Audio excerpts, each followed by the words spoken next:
Hey guys, welcome to the Smart Venture Podcast. In each episode, we're going to have conversations with some of the top investors, superstar founders, as well as well-known tech company executives in Silicon Valley. We'll have a coffee chat with them to learn their way of thinking and actionable tips on how they build or invest in a successful company. Before we start our show today, I want to make sure the listener, aka you, understand that everything a person say on the podcast only reflects to hers or his own opinion, not the show or the company they work at. Today, our guest is a general partner at Foundation Capital. He invested in LendingClub, LendingHome, and many successful fintech-related companies. He was featured on the Forbes Midas List and my book, How to Be a VC. His name is Charles Moldow. Thank you so much for coming on the show, Charles. Sure. So to start off the show, can you tell us a little bit more about how did you grow up and how did you get into venture capital? So I was a finance major at Wharton, and then I went into an M&A of a large investment bank, like many people do on Wall Street, kind of an analyst program. And it was a great learning experience. And I guess you come out of Wharton and you're kind of wired to do a job like that, I suppose. And in my third year doing it, I met up with a friend of mine who had been in the same program, and we actually started a company together. And we didn't do very well. It was a marketing business. And the guy who started it with me was a guy named Halsey Miner, who then went on to found CNET years later. And that experience... and then I did an operating job in a publishing company. Definitely got me more interested in general business rather than just finance. And so I went to business school. And at business school, I really thought about, where do I want to invest my time for the next 20, 30 years? And this was back in 89, 90. And technology was interesting and becoming more interesting, as was telecommunications, as was the media business. They were all kind of colliding together. And so coming out of business school, I went to what I thought was the most obvious place you could go for media, technology, and telecommunications, which was a cable company back then. And at the cable company, it was the largest cable company in the country, but at the cable company, I started making investments on behalf of the cable company in technologies that eventually we thought we might want to deploy to our cable base.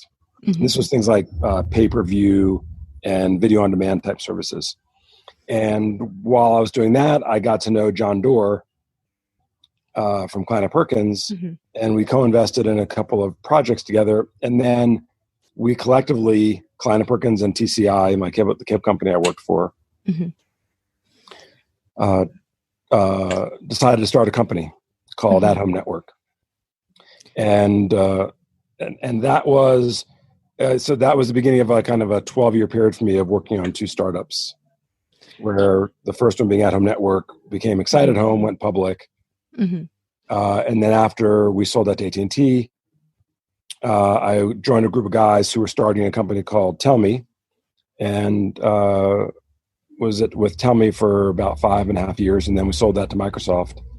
And at that point, I was pretty burnt out and kind of known that I had enjoyed investing back in the early .com era, both personally and professionally, and decided to get back into the business as now a two-time entrepreneur, but also somebody who had at one point in their career had invested.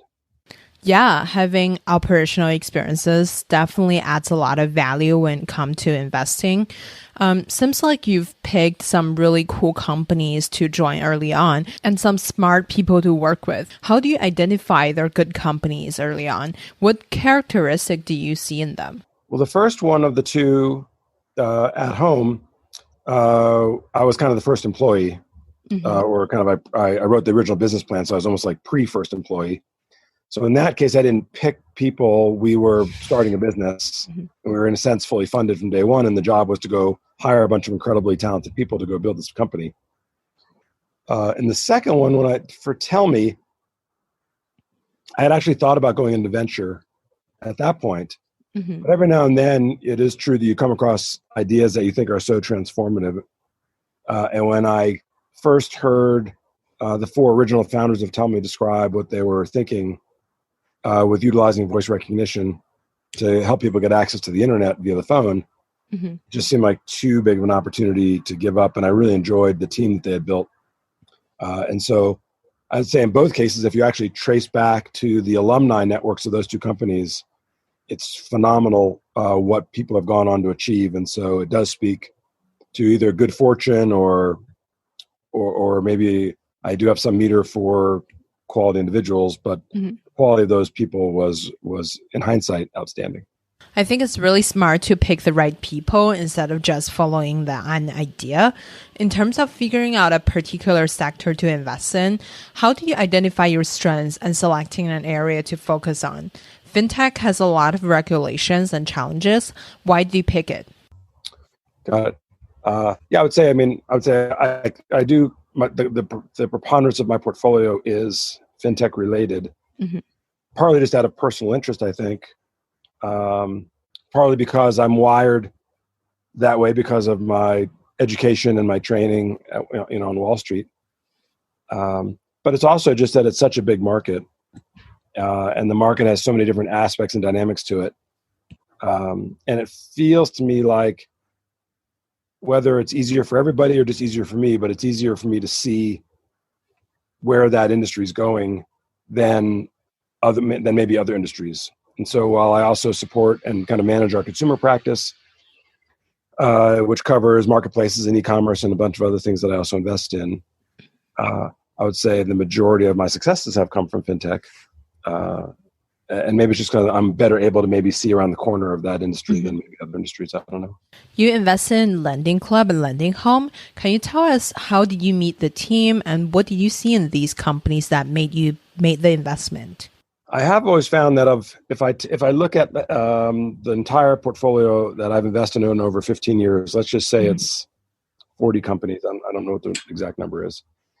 There's some segment of companies that have come to me through my networks, tight networks or loose networks. And there's some set of companies that I've specifically gone out and kind of what I think of as rifle shot, as opposed to kind of shotgun approach. And my largest successes have always been companies where I've decided, I've learned about something and I've gone and I've said, I want to go find the best company that's doing something. And I kind of rifle pick that business that I think has got the best shot and the entrepreneur who's got the best shot to succeed. So specifically in the case of LendingClub, I knew about it. I had read about it. I thought it was fascinating. The value proposition was incredibly strong. There were two predominant companies at the time, Prosper and LendingClub, doing it. I met both companies. I liked both entrepreneurs.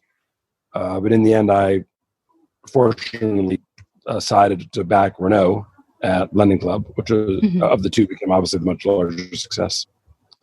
But it was definitely me going out and seeking it and getting an introduction and going and meeting the entrepreneurs, much more so than somebody saying, hey, Charles, this is a cool idea. You should go take a look at it. Yeah, I think being proactive, dig deep into a particular industry and actively finding the right team is definitely a great approach. In terms of picking a company out of two companies doing similar things, can you tell us 3 criteria that you use to identify company A is better than company B? It's always been the case for me that I can look back earlier in my career and there are lessons that I've been able to learn that I can apply. And this was a very specific instance of that case. When I was at TCI, we decided that we wanted to invest in the gaming business. And at the time, the number one 8-bit Sega and Nintendo gaming company was called Acclaim Entertainment. And they had this huge title called Mortal Kombat. The number 2 company in the industry was EA, Electronic Arts. And John Malone, the CEO of TCI, said, let's go talk with both companies and let's figure out which one we like better and let's go put $100 million to work. And so we met with Acclaim, and they were a bunch of like total shoot from the hip cowboys who were bouncing from licensing one hot title to another. And then we met with Larry Probst, at the time the CEO of EA, of EA, and it was very much of like everybody had an MBA. They were all wearing suits. It was the exact opposite culture of Acclaim. And so we negotiated an opportunity to invest in both. And in the end, John gets to choose. and he chose Acclaim Entertainment. Mm-hmm. And Acclaim, was run by cowboys, was kind of a meteoric rise, and then a complete failure as they failed to transition from the 8-bit gaming to 16-bit gaming world. Mm-hmm. And Electronic Arts was a much more methodical business, much more at a sports franchise, and had successfully demonstrated multiple platform migrations and made the smooth change and became a very large business. Mm-hmm. And the analogy to Prosper and LendingClub was almost exact in that Chris Larson, the founder, very successful guy, founder of Prosper, was a kind of wild man, shoot from the hip, had been shut down by the government, had, kind of claimed that he was going to beat the government. Mm-hmm. And LendingClub, by contrast, Renaud was a classically trained lawyer and was very respectful of the regulators, and from the very beginning said, I'm going to kind of follow the process that you guys are recommending to get through this as quickly as possible. And so I negotiated term sheets with both companies simultaneously. So I had the opportunity to invest in either of the two businesses. And it felt to me like Chris Larson was the embodiment of Greg Fishback at Acclaim Entertainment. Mm-hmm. And that Renaud similarly was a good match for Larry Probst. And to me, it was clear that particularly in a regulated environment, that it felt like going with the cowboy had greater upside maybe, but the risk was too high. Yeah, and of course also had great respect for what Renaud had already built, and so decided to invest in LendingClub. Yeah, that's such a great story. Thank you so much for sharing the context of the situation. It definitely demonstrates that having operational experiences, being able to learn from how a company succeed and fail helps a lot in investing later on. Speak of regulations, I'm sure in the fintech related area, companies you've invested in would face some really big challenges. Can you tell us a time that you and your company are facing a regulatory challenge and how do you solve it? One of the things that I've been pleasantly surprised with, I would say over the last maybe 3 or 4 years, more so than the last 10 years, is the interest and willingness of regulators to actually work with the startup community. Because at the end of the day, the regulators are public servants paid by tax dollars. Mm-hmm. And you'd like to believe that they're working on behalf of the public. But sometimes it doesn't always feel that way. But I feel like in the last handful of years, I think regulators have understood that some of the changes happening in the market are dramatic, and that they actually, instead of being a full impediment to those changes, they would rather support the change, but do so in a way that's consistent with their oversight requirement. And so I think it's important for early stage companies in the fintech space to understand the regulatory environment they're stepping into and to reach out proactively to the regulators, because I think they'll be pleasantly surprised by the support that they find, more so than historically what would have been just friction. So when I've invested so I'm not intimidated by investing in the regulatory industry. I do think it's important that my companies plan accordingly and invest appropriate resources on the legal side of things to make sure that they're complying. Yeah, that's really good to know. Speak of regulations, a lot of the innovations have to be consulted with lawyers, which will generate a really huge cost for startups. As an investor, what do you think startups should do to cut down the cost? Just about all startups that I see approach the problem the same way, really, which is you're going to pay your outside lawyers early on to figure out whether what you're planning to build complies or not, and if so, what you have to be mindful of. And those bills start to get quite large at some point, because entrepreneurs aren't necessarily the best people at managing outside legal counsel bills. And so you hit a point where somebody looks and says, holy cow, like we just got this $450,000 bill. And you start thinking, man, with that kind of money, I could hire a full-time lawyer who's got regulatory compliance background and probably come out way ahead. And so at some point, the ROI of having the internal capability is stronger than the ROI of the external vendor. And so I generally see the crossover tends to happen. And, when you're at 20, 30 people, maybe you just did your Series A is kind of when you start to see that happen. Going back to investing, you mentioned that LendingClub and many of your best investments coming from researching an area and picking the best companies yourself. Can you tell us how do you come up with your own investment thesis in an area?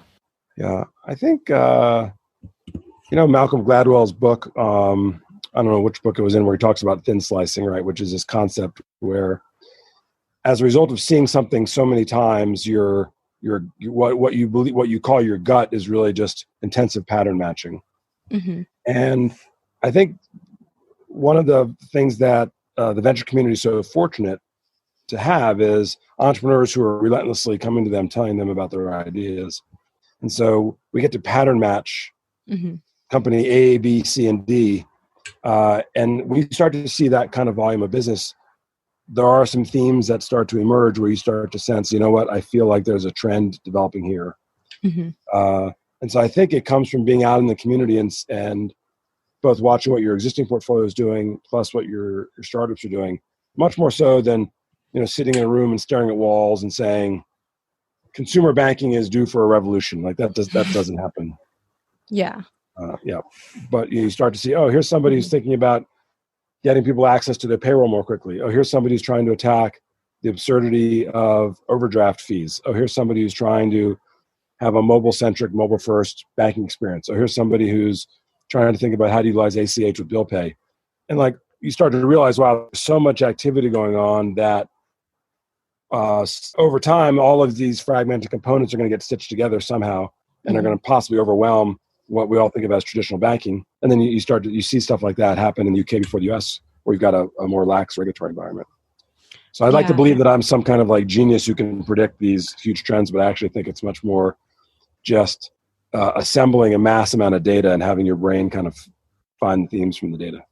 As a venture capitalist, since there are so many companies coming from different sectors, how do you quickly study an industry and becoming an expert at it? Yeah, it's certainly the current state of the venture business that we don't have a lot of time often to get up to speed on things. And I would tell you that the evolution of the venture business has created the requirement for specialization, specifically because in some cases it's just impossible to come up to speed fast enough. And it has to be in a domain where you've already done the work such that you quickly can know whether it's of interest or not of interest. And if it's not something that you've historically gone deep in, it's probably better to pass than it is to think that you've got some small number of days to come massively up to speed. So I think when I started in the business 10, 15 years ago, you'd meet a company and you had the time to go investigate it. In today's world, you either know it or you don't. And if you don't know it, it's like that saying, if you're at a poker table and you can't identify the fool, then you're the fool. And it feels to me sometimes like I see venture firms come in and invest in fintech companies, and I think to myself, they don't have expertise, and they really don't know what they're doing, and they just made a huge mistake. And so I see it elsewhere, and I just hope that there are times when I'm sure maybe I've been that same fool, but I try to minimize that as much as possible. But that's how I think about it.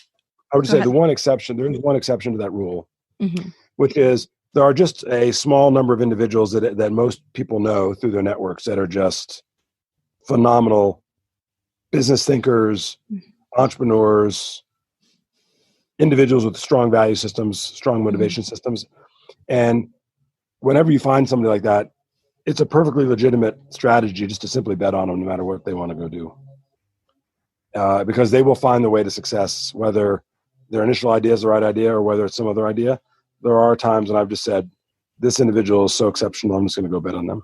Can you tell us a person that you have in mind that's really exceptional? I would say Matt Humphrey at LendingHome. I mean, they happen to be fintech companies, but I would have invested in Matt or in Max Simkoff at States Title or Munjal Shah at HealthIQ. I would have invested in them in any business they did It just so happened that they all did fintech businesses. So how do you encounter these really exceptional people?